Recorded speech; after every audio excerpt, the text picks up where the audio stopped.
Welcome to Howe Foundation's Brain Health Week. Today we are honored to have with us Geoffrey Wight from Wellington. And Jeff and I met on the Wellington Chamber of Commerce Equestrian Committee. And Jeff has such a rich and wide variety of experience. It's really hard to know where to start when we speak with him. And so just to start briefly, Jeff, can you tell us, please, about what you do, what it is you do, just a little introduction, and some of your riding experience and how you happen to be at Howe Foundation today? Well, thank you, Hillary. It's great to be here. Thank you very much. And as far as what I do, I guess you could sort of distill it into being creative. And I've used that throughout my entire career.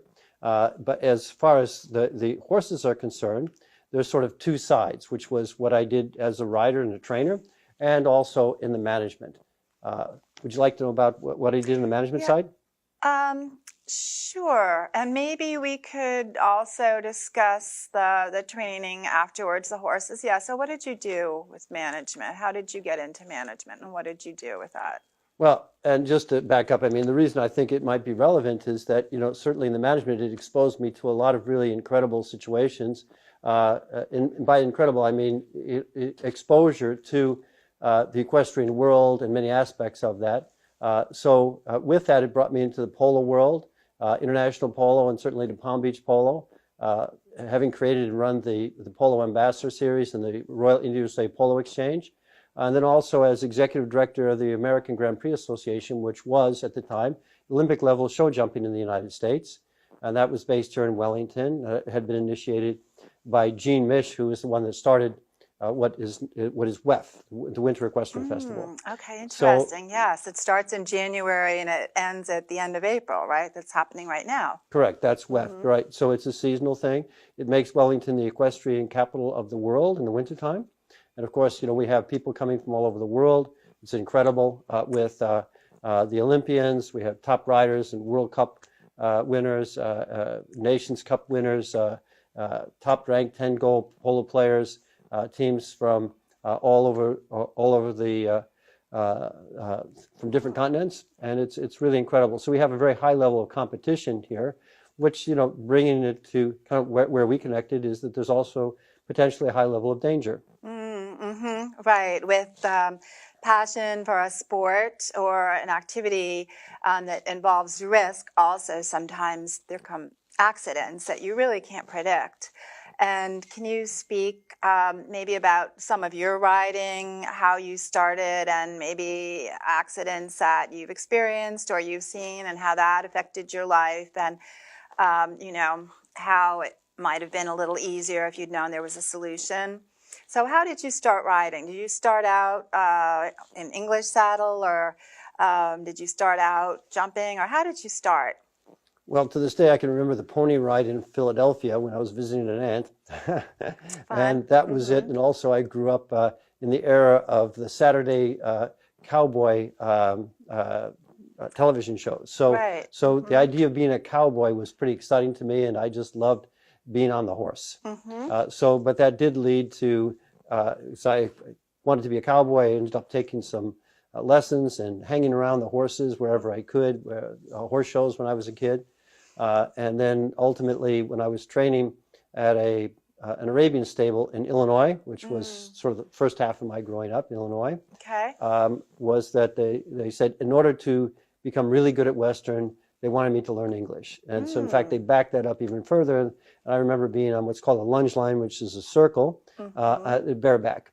And that was, in a sense, my first formal lesson. And I remember at the time sitting to the trot and that being very painful. And I thought, and this is what I've wanted to do all my life? Yeah. So it sounds like they really wanted you to understand the horse and how the horse moves and get more comfortable. And I'm sure it got easier after that, right? Well, absolutely. It's a lot easier to ride in a saddle when you learn to ride not in one. Yeah. So, okay, and that led to your jumping. Then you, did you say you moved? I remember you moved east, and then you started jumping, right, taking jumping lessons. Is that correct?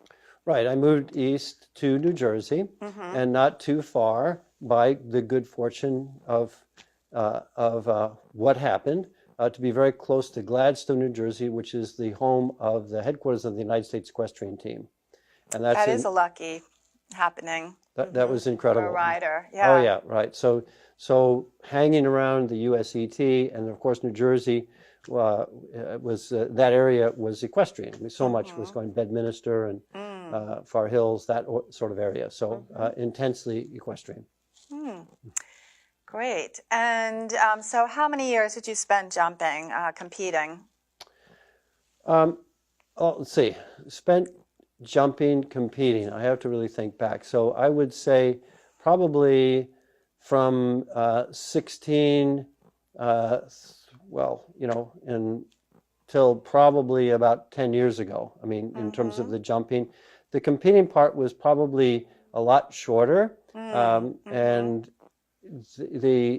I love to compete, but I really love training the horse. So I really focused more on training horses than on competing. My passion really was not competing. Interesting. And there's such a love for horses from every rider that I've ever met or spoken to. I mean, whatever it is, whether it's jumping or polo or steeplechase or dressage, everyone really loves the horse to devote that much time and energy to getting good at the sport. So how did you, so you were jumping and you had a fall yourself. There was a crash and burn thing that happened when you were jumping. Can you speak about that a little bit and then how you overcame that? Right. I mean, at that time, I was training and giving some lessons, and that was in New Jersey, in Colts Neck, which is another big center of equestrian activity in New Jersey, at a farm. And the horse that was of my pupils was problematic. Okay, it was a little bit overweight, a little bit lazy, and I'm teaching this gal in a jumping lesson, and the horse is not being too cooperative. So I, what a teacher will do is get on the horse and school the horse for a few jumps. Right. And so the best way I can interpret it is that I had every intention of correcting this horse, and this horse had every intention of showing me that he really didn't care. Oh, geez, yeah, that's not fun. So. Yeah, so one thing led to another, and you were on the ground, it sounds like, right? Right, and it was, it was interesting. I mean, today I can call it interesting. But, at the time, what happened was that the horse bucked at the top of the fence, at the top of the jump, and which is really interesting because, in fact, at the time, I had the thought, and you know how things go in slow motion? People describe it, that is exactly what happened. It was like in slow motion. Yeah. And so when this horse bucked at the top of the fence, I had a thought, which was, what's this? In other words, it was nothing I'd experienced before.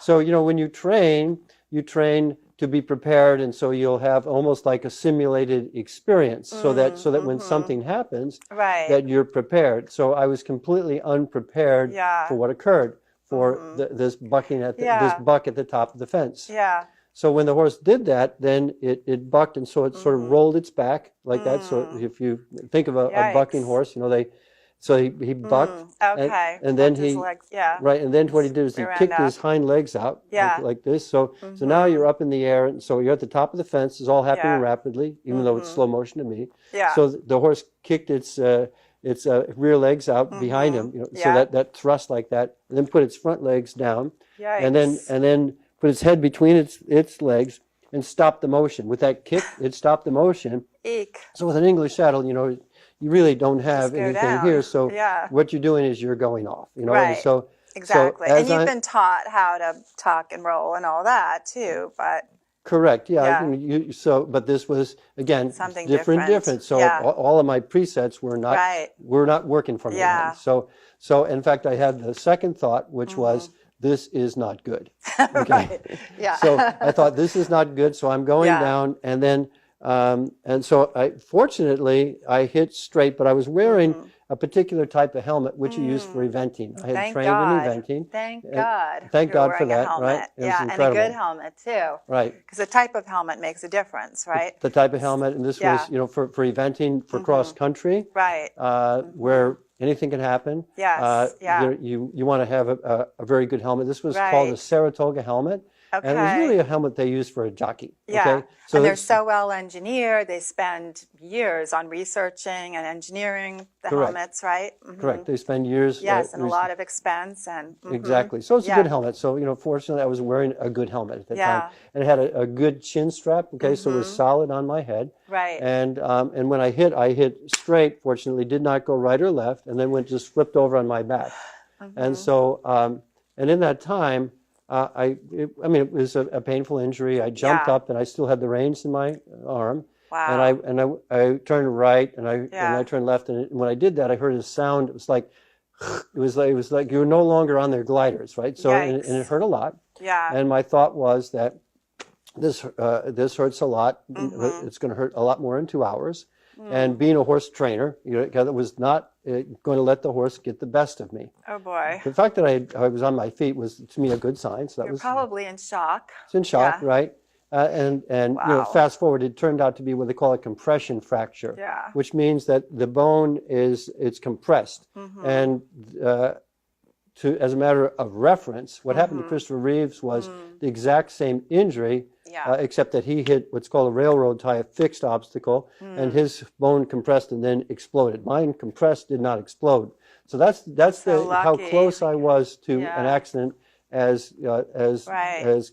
catastrophic as what happened to Christopher Reeves. Right, exactly. I remember that very well. Yeah, so not lucky, but lucky at the same time. Exactly. Yeah. Yeah. Well, So glad it was a bad injury, and thank God. I felt like the helmet stabilized my head so that when I fell. It did take the compression in my neck, which is not good, but it was a lot better than again having going your right or head. left. And the fact that I then flipped over my back is what saved my life and my well-being for the rest of my life. So how long did it take after that until you felt like getting back up on a horse again? It was well over a year before I got back up on a horse. Were you doing therapy the whole time, or was it more of like a post-traumatic stress situation, or you just weren't physically, what was some of both, or what? Well, it was very painful, so Yeah. I was not inclined to want to get back on a horse. Yeah. And I suppose the post-traumatic stress part of that Yeah. just fit with that. It's just no way I was going to get on a horse. Right. I mean, did you ever want to get on a horse again after that? A lot of people would say, why ever get on a horse again after that? But what happened next, and when did it happen? Well, that's where what you were talking about earlier, the love. Okay. Right. It was the love love of and the the horse. passion for the riding, for the horses, and despite the injury, the love was more powerful than the pain of the injury. So I wanted to get back on, and so I don't remember exactly. It's a while ago now, because this happened in the '80s, so it's Okay. Yeah. sort of dates me, 30 years but ago. it was a while ago. Yeah. And Just a couple years. a few years, a month or two. Yeah. So it was some time, and I did begin to ride again, but I only rode on what's called the flat. In other words, I didn't do any jumping.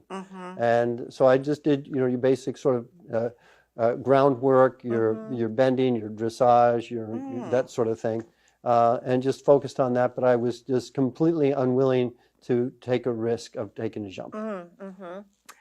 But I know from talking to you before that you did start jumping again. And can you tell us how that happened? I know your wife is a rider as well, and you said that she was instrumental in helping you kind of work through the mental block that you had about jumping. Can you speak to that a little bit?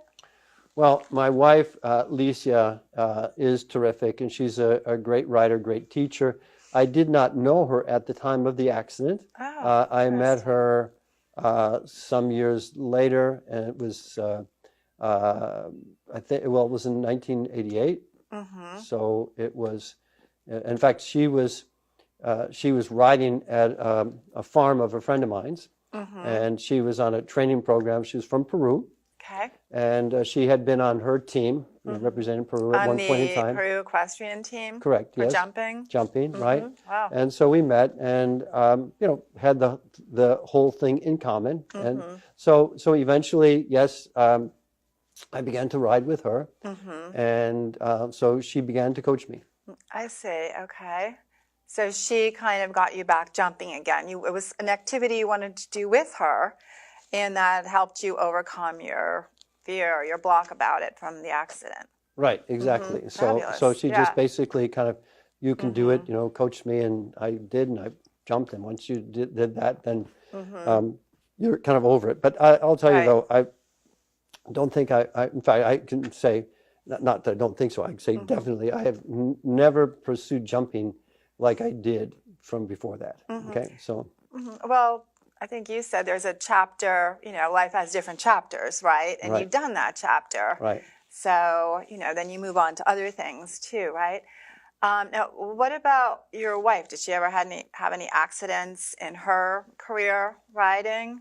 Well, actually, she did, which ended her career, okay? Okay. Because she was a great trainer, and she used to, although she, sort of like me, really, in a way, had gotten away from the whole showing thing, but she was a great trainer, and she used to tee up horses for the Grand Prix in Wellington, okay? So she would prepare them, and it's kind of like tuning up a Maserati. She would do that for those horses. And she in a way, same thing. She was teaching a lesson. The horse was unruly with a pupil. She got on the horse to make it a correction.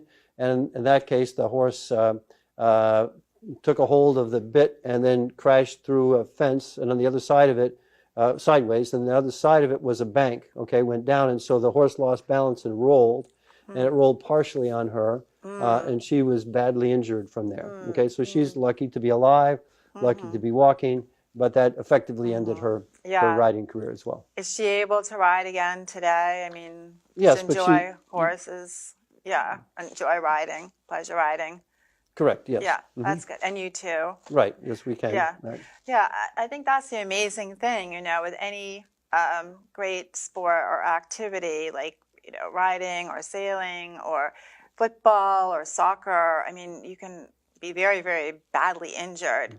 But if you have it inside of you, if you have that passion for, whatever it is you're doing, and, probably the veterans too, you go back to do your duty, or, to follow your dream and do what you love to do. And that helps you overcome. And you're taking the risk, but, it's not the thing in your mind. I mean, I think you said that you gave the quote of, fear and love cannot exist in the same thought. You love what you do, so you're not afraid.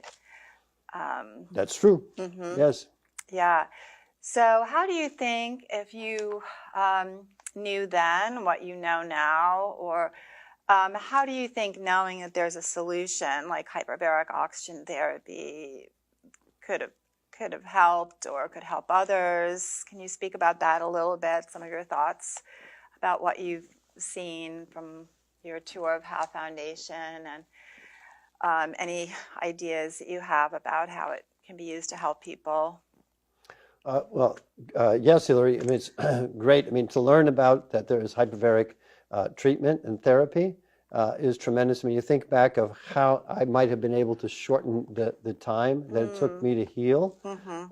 That would be tremendous. Or my wife in that time period, and what the difference that would have made. And there's also people that I have known and know that had been badly injured that could have benefited tremendously from this therapy. Right. And even now they could. I mean, it's just that something that's a chronic issue that happened a long time ago in the 80s would need a lot more sessions than something that happened, say, 3 days ago, with somebody falling off a horse or, crashing into a jump or something like that once a person is stable. So there is still, hope for people that are still suffering after concussion symptoms. For example, one of our ambassadors, Mark Super Duper, former NFL player for the Miami Dolphins, he was injured. He had his concussions back in the mid-'80s, and Howe Foundation was able to give him 40 sessions of hyperbaric oxygen therapy, and he and his wife were very pleased with the results. So that's great. Yeah, it is fantastic. It's very, very exciting. So can you speak about about how brain health affects your business today? Have you seen any direct impacts on brain health as a result of what you do today? Well, that's a pretty deep question, Hillary. It's how does brain health affect what I do? Well, just everything. I mean, it seems, even if you look at say a horseman who is doing whatever, that be competing or training, it's essential that you're in a state of alert relaxation. And so if you are reacting through fear and through perhaps a brain injury, and I've heard so many things about which happen to veterans with post-traumatic stress, where their levels of anxiety are high, then it's very difficult to really kind of function, because you need to be, in a sense, free and able to focus on what it is that you're doing. So there's never any future, there's never any past, there's really only the now. So we can only act in the now. So if we are fearful of something that occurred in the past, or we're anticipating that something could go wrong in the future, it's very difficult for us to be focused. So that's even without an injury. So I imagine that if you are injured and you are having the effects of post-traumatic stress as a result of that, and so many things that we've heard about, the concussions of say, artillery shells with our veterans in Iraq and Afghanistan, and the effects of that, and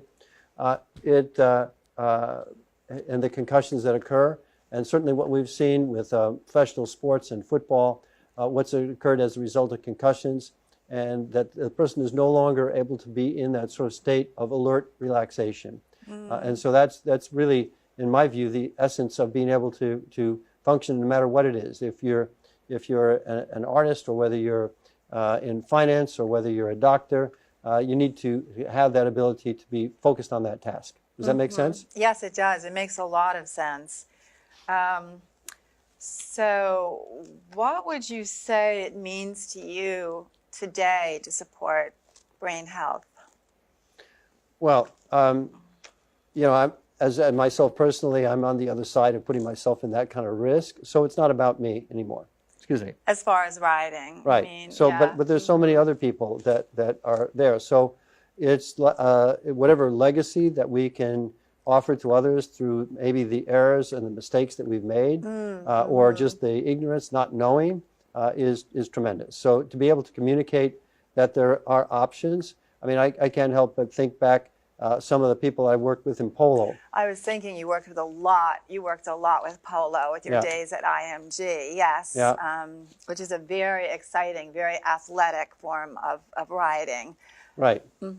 Yeah. I mean, what brought me to IMG actually was that IMG was staging the Polo World Championships in Berlin in 1989, and before that, I had worked internationally with Palm Beach Polo, with the founder of Palm Beach Polo, Bill Ilvesacker, and what was initially called the Royal India-USA Polo Exchange. We had some great people that went overseas with us. Exciting. We played in Jaipur, India. We played in India. In England. We did things with Prince Charles. So, very exciting. Great stuff. But I mean, along the way, there was a great polo player named David Ellis, and he became he had a horse roll on him, was unconscious for a long time, and ended up a paraplegic. Right. So I don't know whether it seems I don't know.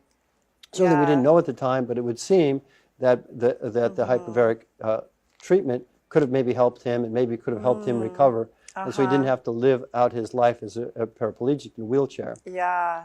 Then you'll take people like Geoffrey Kent, who's the chairman of Abercrombie and Kent, and we did things with Geoffrey in England. Yeah. And but he started the travel company that became world famous in Kenya with safaris. Right. And he was a polo player. His team was the Rolex A&K team. Okay. And he had a horse roll over backwards on him. He ended up in a coma for some months. Fortunately recovered. He made a decision never to play polo again, and he does not. Yeah. So that ended his polo career. Yeah. He recovered. Right. Yeah. You take people like Norman Brinker, who I took to India. Norman Brinker started steak and ale and Chili's, Macaroni Grill, a great restaurateur, and his company Brinker International out of Texas. Norman, a wonderful man. Same thing, polo. A horse went over backwards on him in a coma. He never recovered from that. He was bent over, and then he had a bicycle accident some time after that because he was trying to do something, and he never recovered from that. But it was the polo accident that put him in a vulnerable state. Yes. Like that. So, I mean, you wonder what would have happened if they'd had this kind of treatment available to them. Been able to get rid of all the inflammation in the body and in the brain, which is what hyperbarics does. Exactly. Yes. So, just the idea that there are these treatments available. You look at the past and the people that you've witnessed, maybe you've come out of something yourself. Where I live in Wellington now, there's, they have the Medivac, and there's it's a little hard emotion I feel, but I know when the direction the Medivac is coming, it's going to St. Mary's, where they have a trauma center there. And so you'll catch up the news later on when we've seen that Medivac go over. So we love our equestrian sports, but we do put ourselves in danger as a result of that. So, yes. Yeah. So it's nice to know that there is a unique solution out there that people can try that could accelerate any therapy that they are doing. Absolutely, yeah. Because it helps the body creates its own stem cells, which, as we know. Really? Amazing, huh? Yes, hyperbarics does that, yeah. So, as a matter of fact, it's used sometimes in conjunction with stem cells. People might be undergoing stem cell treatment for something, and they put hyperbarics on top of that, and it remarkable successes. Incredible. With that, yeah. Wow. Well, really super excited to see hyperbaric become known in the equestrian world, and certainly the sports world, and anywhere where we can have an injury. Yes, thank you. I know you said when we were talking before about brain health and the impact of it on everything, as you were saying, riding and sports. I know you said comparing it to riding or to your training horses, which you did a lot of, that the tail follows the head of the horse. So can you explain that a little bit in light of brain health and how that impacts life in general and riding life? Well, yeah, the tail follows the head of the horse. Okay, so that's literal and philosophical. Okay, so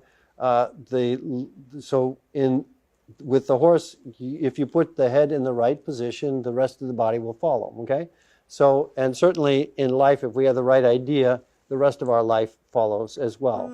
And again, with brain health, if we have good brain health, then the rest of our life can follow. So that can be our physical health, our relationship health, our financial health, our building, career growth, and health, the things that are important to us if we have good brain health. So brain health is number one. Right. I know you said something, just to carry it a little bit further. If the horse's mind is damaged, or if the person's mind is damaged, that the rider and the horse won't be able to get together and work as one. And so I guess, we're saying if the horse's mind is damaged, they're not going to be able to be a good horse and do all their athletic feats with the riders. And if the rider or human being's mind is damaged, they're not going to be able to be successful. Well, 100%, Hillary. I mean, a lot of times when you work with horses, you'll find that they've had some sort of traumatic stress. Maybe they've been trained poorly, or they've been abused. I mean, I know now we like a lot of horses that are what we call warm blood horses. Yes. And like Hanoverians and Tricaners and that sort of thing. But, it used to be the horse of choice came off the racetrack. And so, you were doing a lot of repair work in those days. And personally, I still love the When you thoroughbred. say repair work, you mean Mentally. repair work. Right. So you had to give them the confidence. So, I mean, maybe they didn't have a physical injury per se, but they've had some kind of stress, which makes them very difficult to work with. So you have to calm that horse. You have to give them that assurance. So, of course, how can you do that if you're not there? How can you not give to that horse in your training that sense of it's okay, that you're not going to be abused here if in fact you are agitated in some form or fashion. Right. That you're all connected, your thoughts and your actions are connected, so they're going to be able to trust you. Correct, because the way that you communicate with a horse is through your body. You know, it's a certain position. There's a language of the horse is how you interact with the horse with your body. So if again, if your head is not in the right place, then your tail, which is your body, is not going to follow you. And so you certainly can't help another if that's the case. And this is important in all the horse sports. I mean, dressage, jumping, polo, steeplechase, race horses. It's really important in all of those because a lot of the commands are so subtle that the rider's body gives the horse, correct? Well, you know, I mean, that's interesting you bring that up. They are incredibly subtle. In fact, if you shift your eyes, that'll affect the performance of the horse. Interesting. I never realized that. So, like, for example... That's very subtle. It's very subtle. Yeah. So, like, for example, if you're jumping, if you look at the jump, you'll tend to drive the horse into the jump. Okay, in other words, crash the jump. Wow. So what you have to do is you have to look beyond the jump. So you have to there's another side where you're going. I see. So, interesting. Because you just drop your eyes and it drops the whole body, and then which makes the horse not really be in that forward motion correctly. Yeah, so the focus is so important, as it is, I know, in other sports too. Correct, yeah. Very interesting. Well, Jeff, thank you so much for your time and your participation. I think we've covered, you know, a wealth of information on riding and life and injury and recovery here. And let's see, if someone wants to get a hold of you, is there a way that they could for either, you know, business purposes or riding? Do you have a riding website or anything? Or well, I'm not in the riding game anymore, so thank you very much. I'm in finance, so what I focus on is financial literacy with people. So I help people to understand that there's something called a financial independence number, that there is something called the Rule of 72, which is a way that's either going to work for you or against you. How important it is to have an estate, to create an estate which you can leave to others, and something called the theory of decreasing responsibility, and ultimately building your financial house. cool. So those are the things that I focus on through financial literacy, helping people. And if you should like to be in touch with me, my telephone is 561-827-6287. So I thank you for that. And can you say your email address too, if that's a way that you'd like people to get in touch with you, or would you prefer them to call you on the phone if they have an interest in the financial aspect of what you do? Well, I prefer that you call me. Phone? But you know, my email is my personal email is geoffwight777@gmail.com. Okay, great, Jeff. Thank you again, and look forward to working with you more in the future. Thank you. Great, Hillary. Thank you. You're welcome.